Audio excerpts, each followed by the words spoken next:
မင်္ဂလာပါကျွန်တော်ဗီဒီယိုကနေပြန်လဲကြိုဆိုပါရစေချန်ပီယံလိဂ်ညတွေကတော့ပြီးသွားပြီပေါ့နော်ဒါဒီနေ့မှာတော့ဒါယူရိုပါလိဂ်ပွဲစဉ်တွေရှိမယ်ယူရိုပါလိဂ်ဒီနေ့စုစုပေါင်းကစားပွဲ3ပွဲရှိပါတယ်ဒီ3ပွဲကိုကျွန်တော်ညီကိုတွေကိုချပြပေးတော့မှာဖြစ်ပါတယ်ပထမဦးဆုံးပွဲအနေနဲ့ကတော့ဒါဘောလုံးနာနဲ့အစတွန်ဗီလာပွဲစဉ်တွေကိုညီကိုတွေကိုကျွန်တော်ပြောပြပေးမှာဖြစ်ပါတယ်လက်ရှိပေးထားတာကတော့ဒါအဝေးဘက်ကနေလာကန်တဲ့အစတွန်ဗီလာကနေဒီ level 50ချုံပေးတယ်ကိုမုံကြီးမှာနှလုံး50ချုံပေးတယ်ဒီနေ့ဒါပြောရမယ်ဆိုရင်ဗျာဒီနေ့ဒါဘောလုံး sorry ဒီနေ့ယူရိုပါလိ3ပွဲရှိတယ်3ပွဲလုံးကပြောရမယ်ဆိုကြီးတွေကတူနေတယ်ဗျဒါမတူတာဆိုလို့ဒါ Nottingham Forest ပွဲဒါကိုပေါင်းကြီးနှလုံးတည်ဖြစ်နေတာတခုပဲမတူတာကျန်တဲ့ကြီးတွေလည်းပဲ50ချုံနှလုံး50ချုံဒီကြီးတွေအကုန်လုံးကတူနေတယ်ဒါကြောင့်နည်းနည်းတော့စဉ်းစားရခက်တဲ့ဒါနေ့တစ်နေ့လို့တော့ကျွန်တော်နေမြင်နေပေါ့နော်အစတွန်ဗီလာနဲ့ဘောလုံးနာနောက်ဆုံးကစားထားတဲ့ပွဲစဉ်တွေကိုကြည့်ရမယ်ဆိုရင်စုစုံကစားထားတာ2ပွဲပဲရှိတယ်2ပွဲလုံး6 out ထားသလို2ပွဲလုံးအစတွန်ဗီလာဘက်ကနိုင်ထားတယ်ဒါပေမဲ့ဒီနေ့မှာပြောစရာတခုရှိတာကဘော်ရီဂျီနဲ့ကိုပုံကြီးအရာရှင်းကြည့်မယ်ဆိုဒီနေ့ပွဲစဉ်က6 out မဲ့အနေထားမှာရှိတယ်နောက်ဆုံးကစားထားတဲ့2ပွဲကလည်း6 out ထားတယ်ပြီးတော့ဘောလုံးနာအိမ်ကွင်း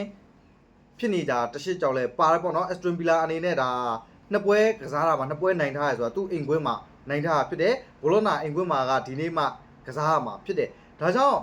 ကြည့်ရမယ်ဆိုရင်အစတွန်ဗီလာအနေနဲ့ဒါအဝေးကွင်းမှာတိုးတိုးတိတ်တိတ်ဆော့လာနိုင်တဲ့အနေအထားမှာရှိတယ်တိုက်စစ်ကိုအဲ့လောက်ဖွင့်ဆော့လာမှာမဟုတ်ဘူးပြီးတော့တစ်ဖက်ဘောလုံးနာကလည်းဒါအိမ်ကွင်းမှာ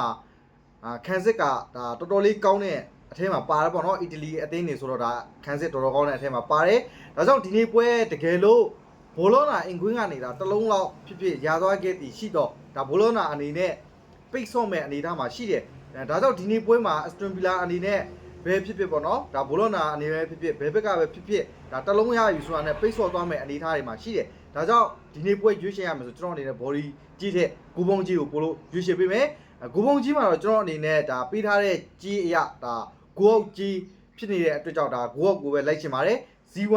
1Z ဒီပုံစံလောက်ပဲသွားလိုက်မယ်လို့ကျွန်တော်အနေနဲ့ခံမဲ့နေဒါကြောင့်ဒီနေ့ပွဲမှာဒါအစတွန်ဗီလာနဲ့ဘောလုံးနာပွဲစဉ်မှာဂူပုံအောက်ကိုကြိုက်ပါတယ်အကြိုက်တွေညီကိုတွေလိုက်ဆော့ပါနောက်တစ်ပွဲကိုသွားပါမယ်လောလောဆယ်ဒါကျွန်တော် channel ကိုပေါ့နော်ဒါ YouTube channel ကို subscribe မလုပ်ရတဲ့ညီကိုချင်း subscribe လေးလုပ်ထားပေးပါ Telegram ကိုမ join ရတဲ့ညီကိုချင်းလည်း Telegram ကို join ထားပေးပါTelegram မှာကျွန်တော်တပွဲကောင်းနေနေ့စဉ်နဲ့အမျှတင်နေပေါ့နော်ဒီနေ့ကျွန်တော်ဘောလုံးဒီယူရိုပါလိဂ်ထဲက3ပွဲကိုကျွန်တော်ပြောပေးမယ်ဒီ3ပွဲထဲမှာအကြိုက်ဆုံးတစ်ပွဲကိုကျွန်တော် Telegram မှာတင်ပေးမှာဖြစ်ပါတယ်ဒါကြောင့်မ join ရသေးရင် join ထားပါ link ကိုကျွန်တော် comment အောက်မှာချထားပေးပါမယ်နောက်ထပ်တစ်ပွဲသွားပါမယ်နောက်ထပ်တစ်ပွဲကတော့ဒါပေါ်တိုနဲ့ Nottingham ပွဲစဉ်ဖြစ်ပါတယ်ပေါ်တိုနဲ့ Nottingham ပွဲစဉ်မှာဆိုရင်ပေးထားတာကဒါ level 50ချုံအိမ်ကွင်းကနေပေါ်တိုကပေးတယ်ဂိုးပုံကြီးမှာတော့နှလုံးကိုတည်ရဆိုပြီးတော့ပေးတယ်ဒီနေ့ပွဲ3ပွဲထဲမှာဒါဂိုးပုံကြီးဒါအပျော်ဆုံးပွဲတစ်ပွဲလို့ကျွန်တော်အနေနဲ့မြင်နေပေါ့နော်ပြီးတော့ဒါတခြားပွဲ2ပွဲက2.50တွေပေးတယ်ဒီတစ်ပွဲပဲနှလုံးတည်ရပေးထားတာဒါကြောင့်ဒီနေ့ပွဲမှာကျွန်တော်အနေနဲ့ဂိုးပုံကိုတော့နည်းနည်းလက်ချောင်းလိုက်မယ်ဘော်ရီဂျီကိုဦးစားပေးပြီးတော့ရွေးပေးမယ်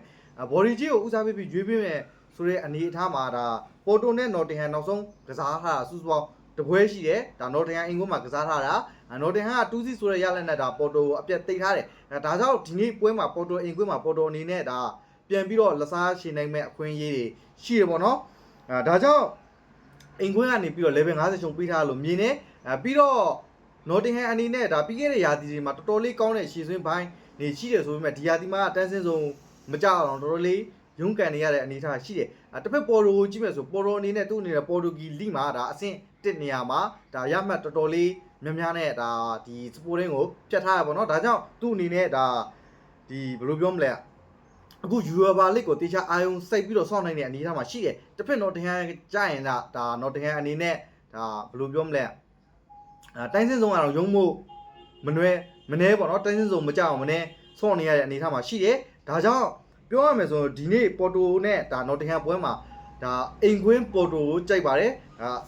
အိမ်ကွင်းပေါ်တိုကပဲဒါ1-0မဟုတ်ရင်2-0လောက်ထိပြတ်သွားနိုင်တဲ့အနေအထားလို့မြင်တယ်ပေါ်တိုအနေနဲ့နောက်ဆုံးကစားထားတဲ့ယူရိုပါလိဂ်မှာလဲဒါအိမ်ကွင်းမှာပေါ့နော်စတူကက်လိုဒါအသင်းမျိုးကိုတော့2-0ဆိုတဲ့ရလက်နဲ့ဒါလုံးဝအနိုင်စော်ထားနိုင်တယ်ဒါကြောင့်ဒီနေ့ပွဲမှာလည်းအနည်းဆုံး1-0မဟုတ်ရင်2-0လောက်သွားပါလိမ့်မယ်ဒါပေါ်တိုဘော်ဒီပါအကြိုက်တွေ့ညီကိုလေးလိုက်စော်ပါပေါ်တိုဘော်ဒီပါနောက်ဆုံးတစ်ပွဲသွားရမယ်နောက်ဆုံးတစ်ပွဲကတော့ဒါ Frankfurt နဲ့ဒါ Celta Vigo ပွဲစဉ်ဖြစ်ပါတယ်ဒီပွဲကလည်းဒါ Aston Villa ပွဲပုံစံမျိုးပဲဒါ level 50ချုံးတဲ့နှလုံးကို50ချုံးဆိုပြီးပဲပေးထားတယ်အိမ်ကွင်း frame ဘက်ကနေ level 50ချုံပေးတယ်ကိုပုံးကြီးမှာနှလုံးကို50ချုံပေးတယ်ဒီပုံစံအရကြည့်ရမယ်ဆိုရင်ပြောရမယ်ဆို frame ဘက်နဲ့စေတာဘီကိုဆိုတာကဗျာနောက်ဆုံးကစားလာခဲ့တဲ့ပွဲတွေယူပါလိပွဲတွေမှာဆိုရင်နှစ်သင်းကဒါဂူးပေါ်တာများတယ်အတင်ပြီးတော့တစ်ဖက် frame ဘက်ဆိုတာလဲဒါဂျာမန်အတင်စေတာဘီကိုဆိုတာလဲပြောရမယ်ဆိုစပိန်အတင်ဒီနှစ်သင်းကပေးထားတာနှလုံး50ချုံဆိုတာနည်းနည်းလေးလှည့်ထားတဲ့ဘက်ကိုရောက်တယ်လို့ကျွန်တော်အနေနဲ့မြင်တယ်ဒါကြောင့်ဒီနေ့ပွဲမှာရွေးချယ်ရမယ်ဆိုရင်ကျွန်တော်အနေနဲ့ body ကြီးတဲ့ဘူပုံးကြီးကိုဦးစားပေးပြီးရွေးချယ်မယ်ဒီနှစ်သင်းကလာအခုမှပထမဦးဆုံးအချိန်စတွေ့တာဖြစ်တဲ့အတွက်ကြောင့်လဲဒီပုံစံကြီးဖွင့်ထားရလို့ကျွန်တော်အနေနဲ့မြင်တယ် frame ဘက်ကတည်းဂျာမန်မှာဆိုရင်လဲဒီနောက်ဆုံးကစားထားတဲ့ပွဲတွေတော်တော်များများဂူးပေါ်ထားတဲ့စေတာဘီကိုကြည့်မယ်ဆိုလဲစေတာဘီကိုအနေနဲ့နောက်ဆုံးကစားထားတဲ့ပွဲတွေမှာဒါလုံးဝကိုဂူးပေါ်ထားတဲ့အနေအထားတွေရှိတယ်ပြီးတော့ဒါ Europa League ပွဲစဉ်တွေမှာဆိုရင်တောက်လျှောက်ဂူးတွေကပေါ်လာတာဗျာဒါကြောင့်ဒီနှလုံး50ချုံဆိုတဲ့ပေကြီးဂူးပုံးကြီးပေးထားတာနည်းနည်းတော့ရုပ်တည်မရှိဘူးလို့မြင်တယ်ဒါကြောင့်ဒီနေ့ပွဲမှာကျွန်တော်အနေနဲ့ဒါပြီးထားတာတော့ဂိုးကြီးကိုပြီးထားတာဆိုပေမဲ့ကြီးကိုဘက်ကန်ပြီးတော့ဂူးပုံနေခြင်းနဲ့အကြိုက်တွေညီကိုလိုက်စော်ပါစေတာဘီကိုနဲ့ prime bet ပွဲစဉ်မှာတော့ကျွန်တော်အနေနဲ့ဂိုးပုံအပေါ်ကိုရွေးချယ်ထားပါတယ်